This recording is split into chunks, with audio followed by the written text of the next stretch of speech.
The moment Lydia Norton walked into Preston Clarke's office to deliver the quarterly financial reports, she had no idea her life was about to transform into something resembling a fairy tale. Except this one came with board meetings and corporate mergers instead of glass slippers. Preston stood by the floor-to-ceiling windows overlooking the city, his broad shoulders silhouetted against the afternoon sun. As CEO of Clarke Hospitality Group, one of the world's largest luxury hotel chains, he commanded respect from everyone who crossed his path.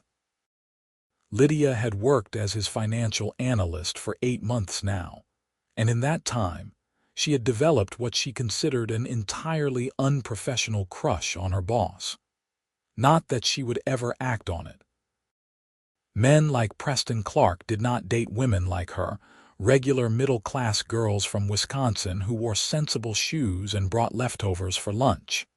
"The numbers look good," she said, setting the report on his mahogany desk. "The London property exceeded projections by 18%. Preston turned from the window, and those steel-gray eyes focused entirely on her. He had a way of looking at people that made them feel like they were the only person in the world. "That's excellent news. Thank you, Lydia." She nodded, trying to ignore the flutter in her stomach. "Will that be all?" "Actually, no." He moved closer, and she caught the subtle scent of his cologne, something expensive and understated. "I wanted to ask if you would join me for dinner tonight. There's a new investment opportunity I'd like to discuss with someone who has your analytical mind." Lydia's heart jumped.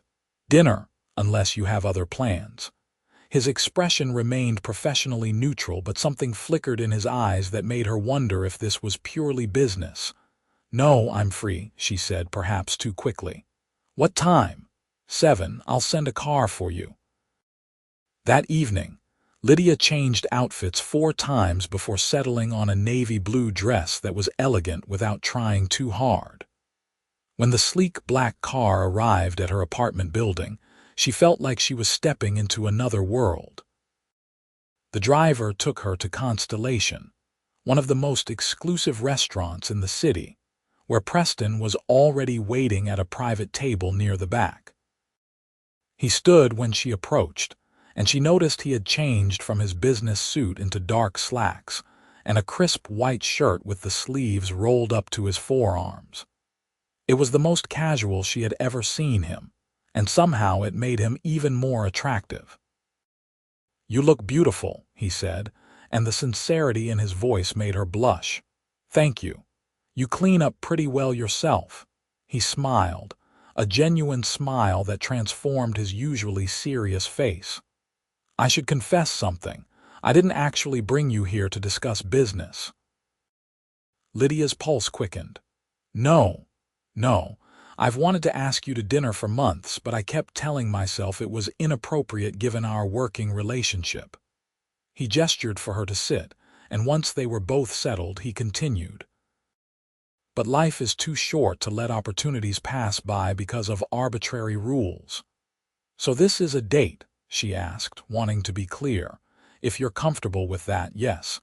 If not, we can absolutely keep things professional." Lydia met his gaze directly. "I'm comfortable with it being a date." The smile he gave her could have melted steel. "Good. Now tell me something about yourself that isn't in your employee file." They talked for hours. Lydia learned that Preston had grown up traveling extensively, that he spoke 4 languages, and that he had a younger sister he was fiercely protective of. He learned that she had put herself through college, that she loved classic movies, and that she made a mean chocolate chip cookie despite usually burning everything else she attempted in the kitchen. "I find that hard to believe," Preston said, laughing. "You're brilliant with numbers. How can you not follow a recipe? Recipes are suggestions, numbers are facts, completely different skill sets." She took a sip of wine. "Besides, you try baking when your oven temperature is wildly inaccurate." "Fair point. Although if you work for me, you could probably afford to replace that oven." I'm saving for a down payment on a house. The oven can wait. Something in his expression softened. That's admirable. Most people I know spend money as soon as they have it. Well, I grew up without much. It teaches you to be careful. She paused, suddenly feeling vulnerable. Is that too much honesty for a first date? No. He reached across the table and took her hand. It's refreshing. Most of the women I meet are more interested in what I can buy them than who I actually am. The touch of his hand sent electricity through her entire body. I already know who you are. You're demanding and brilliant and secretly kind even though you pretend to be all business. You remember everyone's birthdays, and you doubled the Christmas bonuses last year without announcing it. Preston looked genuinely surprised. You notice that? I'm your financial analyst. I notice everything, he laughed, a rich sound that made her want to hear it again and again. I should have known. They left the restaurant after midnight, and Preston insisted on taking her home himself rather than sending the driver. In the quiet intimacy of his car, Lydia felt the evening settle around them like a warm blanket. I'd like to do this again, Preston said when they reached her building. Soon. I'd like that too. He walked her to her door, and when he kissed her goodnight, it was soft and sweet and full of promise. Lydia floated into her apartment, already replaying every moment of the evening in her mind. Over the next 3 months, their relationship blossomed in a way that felt both exhilarating and terrifyingly real. Preston was attentive without being overwhelming, romantic without being cheesy. He took her to art galleries and jazz clubs, introduced her to his favorite hole-in-the-wall restaurants, and listened with genuine interest when she talked about her work or her dreams. They kept their relationship private at the office, though Lydia suspected some of her co-workers had figured it out. She had moved to a different department to avoid any appearance of impropriety, now reporting to the CFO instead of directly to Preston.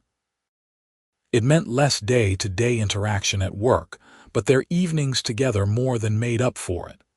There were moments, though, when Lydia sensed Preston holding something back. He would grow quiet sometimes, distant, as if wrestling with an internal conflict he could not share. She told herself everyone had their secrets, their private struggles.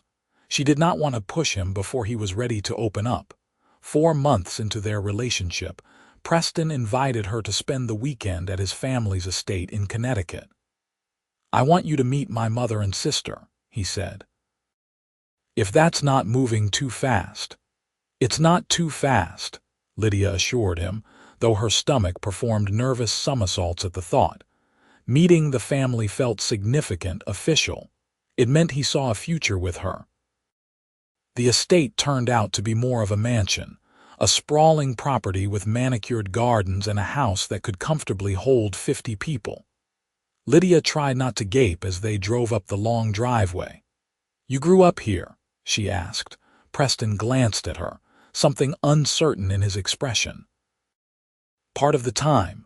My family splits their time between several properties. Several. Lydia knew Preston was wealthy, but this was on another level entirely. There's something I need to tell you, Preston said, parking the car but making no move to get out. Something I should have told you months ago, but I was afraid of how you'd react. Lydia's heart began to pound. What is it? He took a deep breath. My full name is Preston Clarke Montgomery. My mother is Princess Caroline of Moldavia. I'm 4th in line to the throne. The words hung in the air between them. Lydia stared at him, trying to process what he had just said. Your royalty. Yes. My father was American, which is why I have the Clarke surname and why I've been able to live mostly in the States. But my mother's family is European nobility. Real, actual royalty. Why didn't you tell me? Lydia's voice came out smaller than she intended. Because I wanted you to know me, just me, not the titles or the expectations or the ridiculous protocols. He turned in his seat to face her fully. Every relationship I've had before you ended the same way. Either the woman was only interested in the royal connection, or she couldn't handle the scrutiny and pressure that comes with it. I thought if I could just be Preston Clarke, CEO, for a while, maybe things would be different. Lydia's mind raced. She thought about all their dates, all their conversations. Had she missed signs? Had there been clues she should have noticed? What does this mean for us? That depends on you. His voice was raw with emotion. I love you, Lydia. I've never felt this way about anyone. But I understand if this is too much. If you want to walk away, I'll respect that. You love me. She focused on those 3 words, the most important ones in his entire confession. Yes, I love you. Lydia looked at the mansion, then back at Preston, this man she had come to know so well over the past months. He was still the same person who brought her coffee in the morning, who laughed at her terrible jokes, who held her close and made her feel cherished. The royal title did not change any of that. I love you too, she said. And I don't care if you're a prince or a pauper. I fell in love with the man who listens when I talk, who challenges me to be better, who looks at me like I'm precious. That's who you are to me. The relief on his face was palpable. You mean that? Yes. Though I do have questions, many questions, he laughed, tension draining from his shoulders. I'll answer all of them, I promise. They got out of the car and Preston took her hand as they walked toward the house. Before they reached the door, it swung open to reveal a tall, elegant woman with Preston's same gray eyes and a warm smile. You must be Lydia, the woman said. I'm Caroline. Please come in. I've been eager to meet the woman who has captured my son's heart. Princess Caroline, Lydia reminded herself, trying not to curtsy or do something equally ridiculous. It's lovely to meet you. Inside, the house was even more impressive, filled with antiques and artwork that probably belonged in museums. A young woman bounded down the grand staircase, her dark hair pulled into a messy ponytail. Finally, she exclaimed. I thought you'd never get here. I'm Penelope, Preston's vastly more entertaining sister.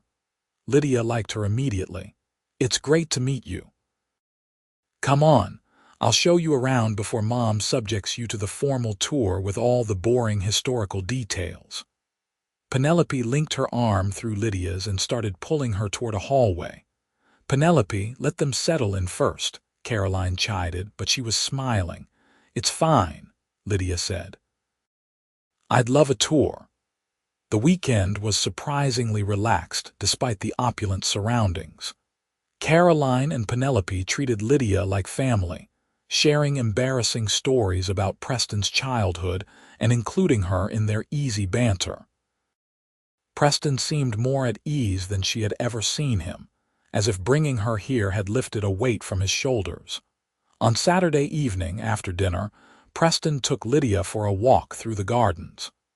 The sun was setting, painting the sky in shades of pink and gold. Your family is wonderful, Lydia said, though I still can't quite wrap my head around the whole royalty thing. It's not as glamorous as people think. Lots of ceremonial duties, charity events, and protocol. My mother handles most of it, and my older cousin will eventually inherit the throne. I'm far enough down the line that I've been able to build my own life, the hotel business. Yes, I wanted to create something of my own, prove I was more than just a title. He stopped walking and turned to face her. You've given me something I never thought I'd have. A relationship based on who I am, not what I am. Do you know how rare that is? Lydia reached up to cup his face. You would have had that all along if you'd just been honest from the start. I know that now. I'm sorry I kept it from you. I forgive you. Though you have to promise no more secrets. No more secrets, he agreed, and kissed her as the last rays of sunlight faded from the sky. They returned to the city on Sunday evening, and Lydia spent Monday at work in a daze. Every time she looked at her computer screen, her mind wandered to Preston and his impossible secret. She had Googled the royal family of Moldova during her lunch break, finding page after page of articles about Princess Caroline and her children. There were photos of Preston at various royal events, looking formal and distant in military uniforms and tuxedos. He seemed like a stranger in those pictures, nothing like the man she knew. "Earth to Lydia," her coworker Martha said, waving a hand in front of her face. "You've been staring at that spreadsheet for 10 minutes without moving. Sorry, just thinking." "About a certain handsome CEO," Martha waggled her eyebrows. "Everyone knows you two are together, by the way. You're not as subtle as you think," Lydia laughed. "Is it really that obvious?" "Only to anyone with functioning eyeballs. He looks at you like you hung the moon. It's actually kind of disgustingly cute." That evening, Preston took her to his penthouse apartment, a space she had visited several times but never really examined closely. Now, knowing what she knew, she noticed the small details that hinted at his background. A coat of arms on some of the books, photographs with people she now recognized as various European dignitaries, a formal portrait of his family in what looked like a palace. "I feel like I'm seeing everything with new eyes," she admitted. Preston came up behind her, wrapping his arms around her waist. "Is it weird? A little. But mostly it just makes me love you more," he stiffened. "More? How does finding out I'm royalty make you love me more?" Lydia turned in his arms to face him. "Because it means you chose me. You could have anyone, dated princesses or celebrities or whoever. But you wanted me, just regular Lydia from Wisconsin. That means something." His expression softened. "You're not regular, you're extraordinary. And I chose you because you make me want to be better. You challenge me, make me laugh, see through my defenses. That has nothing to do with titles or status." "Exactly. So the royal thing, it's just one more part of who you are. I want to know all of you, every part." They spent the rest of the evening talking about his childhood, split between America and Moldova, the pressures and privileges of his unique position. Lydia listened, asked questions, and slowly began to understand the man she loved even better. The following weeks brought new challenges. Word had leaked somehow about Preston's relationship with an employee. And while Lydia had officially transferred departments, the press seized on the story with enthusiasm. Paparazzi started following them. Tabloid headlines speculated about their relationship, and Lydia found herself thrust into a spotlight she had never wanted. "I'm sorry," Preston said one evening after a particularly aggressive photographer had followed them to a restaurant. "This is exactly what I was trying to protect you from." "It's not your fault," Lydia said, though the constant attention was exhausting. "We'll get through it." But the pressure mounted. Lydia's parents called, worried about the headlines they were seeing. Her coworkers treated her differently, some with envy, others with newfound distance. Even walking down the street became an exercise in vigilance, always watching for cameras. 2 months after Preston's revelation, Lydia had a particularly difficult day. A tabloid had published an unflattering article about her background, mocking her modest upbringing and questioning whether she was suitable for a prince. The comments section was vicious, full of strangers picking apart her appearance and worthiness. She was crying in her apartment when Preston arrived, having let himself in with the key she had given him. "I saw the article," he said, pulling her into his arms. "I'm so sorry. They're saying terrible things, that I'm not good enough, that I'm only with you for money and status." She wiped at her tears. "Maybe they're right, maybe I don't belong in your world." "Stop." Preston's voice was firm. "Those people don't know you, they don't know us, and their opinions don't matter. But what if this never stops? What if it's always like this?" He pulled back to look at her, his hands gentle on her shoulders. "Then we face it together. You're the best thing that's ever happened to me, Lydia. I'm not losing you because some tabloids don't have anything better to write about. Your mother probably wants you to marry someone with a title, someone who knows how to navigate this world. My mother adores you. She told me I'd be an idiot to let you go." He brushed a tear from her cheek. "This is hard, I know, but I promise it gets easier. The press will find new targets and eventually they'll leave us alone. And if they don't, then we'll hire better security and learn to ignore them. But we don't give up on us. Not unless you truly want out." Lydia thought about walking away, about going back to her quiet, anonymous life. But that life would be without Preston, without his laugh and his kindness, and the way he made her feel like she could conquer anything. "I don't want out," she said. "I'm just scared. Me too, but I'm less scared when I'm with you." They held each other for a long time, finding strength in their connection. When Lydia finally pulled back, she felt steadier, more resolved. "Okay, so what do we do?" Preston smiled. "We live our lives. We don't hide, but we don't perform for them either. We focus on what matters, which is us." "I can do that. I know you can. You're the strongest person I've ever met." They developed a strategy for dealing with the press attention. Preston hired a PR team to handle the worst of the tabloid stories, and they both stopped reading comments or articles about themselves. They went out less to high-profile venues, instead finding joy in quieter moments at home or in less publicized locations. Slowly, the frenzy began to die down. Other stories captured the media's attention, and while they never regained complete anonymity, the constant harassment eased. Lydia found her footing, learning to hold her head high and ignore the flashing cameras. 6 months after Preston's revelation, they attended their first official royal event together. The annual Aldovian Charity Gala was a major occasion, attended by dignitaries and nobility from across Europe. Lydia spent weeks preparing, working with a stylist to find the perfect gown, learning the basic protocols of royal etiquette, and trying not to panic about the whole thing. "You're going to be wonderful," Preston assured her the night before. "Just be yourself." "Myself is a girl who grew up shopping at discount stores and considers mac and cheese a food group. I don't think that's going to go over well with European nobility. The nobility needs more people like you. Genuine, kind, real. Trust me." The gala was held in a historic palace in Moldova's capital, a breathtaking building that looked like something from a movie. Lydia wore a midnight blue gown that made her feel like a princess herself, and when Preston saw her, the look on his face told her everything she needed to know.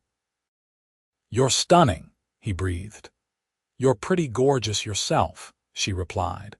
He wore his formal military uniform, medals gleaming on his chest, and he looked every inch the prince he was. The evening was a whirlwind of introductions and conversations. Lydia met counts and countesses, ambassadors and philanthropists. To her surprise, most people were kind and welcoming. Princess Caroline stayed close, subtly guiding Lydia through the social minefield with grace and humor. "You're doing wonderfully," Caroline whispered during a brief quiet moment. "I know this world can be overwhelming, but you handle it with such poise." "I'm terrified I'm going to use the wrong fork or curtsy to the wrong person," Lydia admitted. "Everyone feels that way at first, but I can tell you have what matters most: a good heart and genuine care for my son. The rest is just details."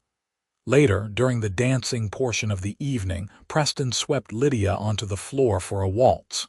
She had taken lessons specifically for this moment, and while she was not perfect, she managed to follow his lead without stepping on his feet. "Having fun," he murmured. "Surprisingly, yes. Though I'll be happy when we can kick off these shoes and eat pizza in our pajamas," he laughed. "That's my favorite version of you. Just that version, all versions. But there's something appealing about the idea of you in my old T-shirt eating pepperoni pizza." Your old t-shirt, huh? Getting presumptuous, aren't we? I'm hopeful. His expression grew serious. I'm hopeful about a lot of things when it comes to us. The next morning, over breakfast at the palace, Princess Caroline made an announcement. I've been thinking about stepping back from some of my official duties. I'm not getting any younger, and I'd like to enjoy my life a bit more. That's wonderful, Mom, Preston said. You deserve a break, which means someone needs to take on more responsibilities. Caroline looked meaningfully at her son. I was hoping you might consider it. Preston set down his coffee cup. You want me to take on royal duties, not full-time, but perhaps a more active role. You've built a successful business, proven yourself. It's time to embrace all of who you are. Lydia saw the conflict play across Preston's face. He had worked hard to establish his identity separate from his royal heritage, and now his mother was asking him to step into that world more fully. Can I think about it? He asked. Of course. There's no rush, but I wanted to plant the seed. On the flight back to New York, Preston was quiet. Lydia gave him space, working on her laptop and letting him process. Finally, somewhere over the Atlantic, he spoke. What do you think I should do? Lydia closed her laptop. I think you should do what feels right to you. Not what's expected, not what anyone else wants. What do you want? I want to build something meaningful. I want to make a difference. I can do that with the hotels, but I could also do it through royal platforms. My mother has done incredible work with children's literacy programs and environmental initiatives. So maybe it's not an either-or situation. Maybe you can do both. Preston looked at her thoughtfully. You're right. I don't have to choose between being a CEO and being a prince. I can be both. You already are both. The question is how much public royal responsibility you want to take on. How do you feel about it? This would affect you too. More events, more scrutiny, more expectations. Lydia took his hand. I won't lie and say I'm thrilled about more public attention. But I also see how much good your family does. If you decide to take on more royal duties, I'll support you. We're a team. He brought her hand to his lips. I don't deserve you. You're right, you don't, but you're stuck with me anyway. They both laughed, and the tension eased. Over the next weeks, Preston began discussions with his mother about gradually taking on more royal responsibilities while maintaining his role at Clarke Hospitality. It was a careful balance, but one he seemed energized by. Lydia watched him flourish, stepping into this dual role with confidence. He gave speeches at charitable events, represented Aldovia at international functions, and still managed to run his company effectively. She was endlessly proud of him. Their one-year anniversary arrived in the spring, and Preston planned a special evening. He took her back to Constellation, the restaurant where they had their first date, and Lydia felt nostalgic as they walked through the doors. Remember when you confessed this wasn't actually a business dinner? She teased. Best decision I ever made. He led her to the same table they had occupied that first night. This is where I first knew I was falling for you. Really? That early? You laughed at my terrible joke about quarterly earnings and your whole face lit up. I thought I want to make her laugh like that every day for the rest of my life. Lydia's heart swelled. You do make me laugh, even when you're being all serious and princely. They ordered dinner, reminiscing about the past year, all the challenges and triumphs they had navigated together.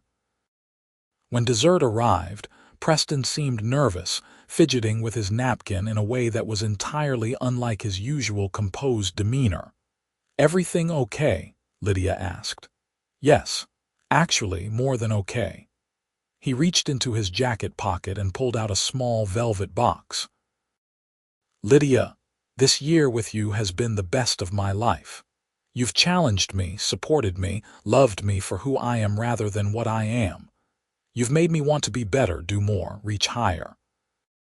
Tears sprang to Lydia's eyes as he opened the box, revealing a stunning ring, a sapphire surrounded by diamonds that sparkled in the candlelight. I know my life is complicated. I know dating royalty isn't what you signed up for when you took a job as a financial analyst. But I love you more than I thought it was possible to love anyone. Will you marry me? Yes, Lydia said without hesitation. Yes, absolutely yes. Preston slipped the ring onto her finger and it fit perfectly. He came around the table to kiss her, and the other diners broke into applause. Lydia laughed through her tears, overwhelmed with joy. I love you, she said. Prince or not, CEO or not, I would love you regardless. That's why you're perfect for me. The engagement made headlines, of course. The press went wild with the story of the American financial analyst who had captured a prince's heart. But this time, Lydia found she cared less about the scrutiny. She had Preston, they had each other, and that was all that mattered. The wedding planning was intense, with guest lists that included heads of state and enough protocol to make her head spin. But Caroline and Penelope helped, and Lydia's own mother flew in from Wisconsin to contribute. The two mothers became fast friends, bonding over their shared desire to see their children happy. I never imagined my daughter would marry a prince, Lydia's mother said one day while they were reviewing floral arrangements. He's just a man who loves your daughter very much, Caroline replied. The title is secondary. They decided on a wedding in Moldova, a compromise that honored Preston's heritage while keeping things relatively intimate. Only 300 guests, which Preston assured her was small by royal standards. The day before the wedding, Preston took Lydia to a quiet garden on the palace grounds. I have something for you, he said, handing her a leather-bound book. She opened it to find pages and pages of handwritten notes. What is this? Every day since we met, I've written down something I love about you. A moment that made me smile, a quality I admire, a reason I'm grateful you're in my life. He looked almost embarrassed. I know it's sentimental, but I wanted you to have it. Lydia flipped through the pages, reading entries about her laugh, her kindness to a homeless man they had passed on the street, the way she sang off-key in the shower. Tears streamed down her face. This is the most beautiful gift anyone has ever given me, she whispered. You're the most beautiful thing that's ever happened to me.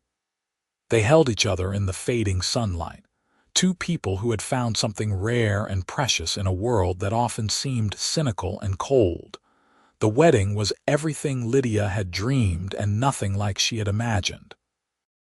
She wore a gown designed by one of Europe's most prestigious designers, walked down an aisle lined with thousands of flowers, and said her vows to the man she loved in a ceremony attended by royalty and dignitaries from around the world. But when she looked into Preston's eyes and promised to love him forever, none of the pomp and circumstance mattered. It was just the two of them, making a commitment to face whatever came next together. The reception was held in the palace ballroom, and Lydia danced with her new husband under crystal chandeliers, surrounded by friends and family. Martha had made the trip from New York and kept making Lydia laugh with her running commentary on the various nobility in attendance. That Duke has been eyeing the appetizers for 20 minutes, she whispered. I think he's planning a strategic assault on the shrimp. Stop, I'm going to laugh during my first dance, Lydia hissed back. Too late, you already are. Preston looked down at his bride, a question in his eyes. Private joke. Martha's providing entertainment. I'll tell you later. I look forward to it. I look forward to everything with you. 3 years later, Lydia stood in the nursery of their home in Connecticut, holding their newborn daughter. Little Clara had her father's gray eyes and her mother's smile, and she was absolutely perfect. Preston came up behind them, wrapping his arms around his wife and daughter. How are my two favorite girls? Tired but happy, Lydia said, leaning back against his chest. Your mother called. She's bringing Penelope over tomorrow to meet Clara. Of course she is. I think Mom is more excited about being a grandmother than she's been about anything in years." They stood together, watching their daughter sleep, both marveling at the life they had built. Lydia thought back to that day in Preston's office when she had delivered financial reports, never imagining where it would lead. "Do you ever regret it?" Preston asked softly. "Marrying into all this. The scrutiny, the responsibilities, the constant balancing act." "Never," Lydia said firmly. "Do you regret revealing your secret?" "Not for a second. You loving me more because of who I am, not despite it, that changed everything for me." "You gave me a fairy tale," Lydia said, "but better because it's real, messy and complicated and absolutely real." Clara stirred, making a small sound, and they both looked down at her with complete adoration. Preston kissed the top of Lydia's head. "I spent so long trying to separate the different parts of my identity. The businessman, the prince, the private person. But you helped me see that it's all connected. I don't have to choose. I can be everything I'm meant to be." "And you are," Lydia assured him. "The best CEO, the best prince, the best husband and father. You're everything. Only because I have you." They moved to the window, looking out over the gardens where they had walked so many times, where Preston had given her the book of memories, where they had dreamed about their future. That future was now their present, filled with love and laughter and the tiny miracle sleeping in Lydia's arms. The press still wrote about them occasionally, but it had become background noise. What mattered was the family they were building, the life they had created together. Preston had expanded his royal duties, using his platform to support causes he cared about, while still maintaining his business. Lydia had started a foundation supporting educational opportunities for underprivileged children, channeling her own experiences into helping others. They had found balance, not by compartmentalizing their lives, but by integrating everything into a cohesive whole. The royal responsibilities, the business obligations, the quiet family moments all fit together like pieces of a puzzle. "Thank you," Preston said suddenly. "For what?" "For seeing me. For loving all of me. For making me believe that I could have everything I wanted." Lydia shifted Clara so she could cup Preston's face with one hand. "You made me believe I deserved everything I wanted, that a girl from Wisconsin could marry a prince and not lose herself in the process. You could never lose yourself. You're too strong for that." They kissed softly, careful not to wake the baby, and in that moment, Lydia felt complete. She had found love in the most unexpected place, with a man whose secrets had only made her love him more. Not because he was a prince, but because he had trusted her enough to be vulnerable, to let her see every part of him. As the sun set over the Connecticut estate, the new family of 3 remained at the window, silhouetted against the fading light. Tomorrow would bring new challenges, new responsibilities, new adventures. But they would face it all together, just as they had from the beginning. Preston's revelation about his royal heritage, which he had feared would drive them apart, had instead deepened their bond. It had forced them both to be honest about what they wanted, what they could handle, what they were willing to fight for. And they had chosen each other, every single time. Years from now, when Clara was old enough to understand, they would tell her the story of how they met. How her father had been afraid to reveal his true identity, and how her mother had loved him more for sharing that truth. They would teach her that real love means accepting all of someone, the parts they show the world and the parts they keep hidden. But for now, they simply held each other and their daughter, grateful for the unexpected journey that had brought them to this perfect moment. A journey that had started with financial reports and corporate meetings, and had led to a love that transcended titles and expectations. Lydia had walked into Preston's office as an employee, and had walked out of a palace chapel as his wife. She had gained a title she never wanted, and a love she never expected to find, and she would not change a single moment of it. As darkness fell and the stars emerged, Preston carried Clara to her crib while Lydia turned on the baby monitor. They walked hand in hand to their own room, ready to rest before the next feeding, the next challenge, the next beautiful day of their life together. "I love you," Preston whispered as they settled into bed. "I love you too, Prince Charming," he groaned. "Please don't start calling me that. Too late. It's happening." They fell asleep laughing. Two people who had found their happily ever after not in spite of secrets and complications, but because they had faced them together. The CEO who revealed he was royalty, and the analyst who had loved him more for his honesty, had built something that would last a lifetime.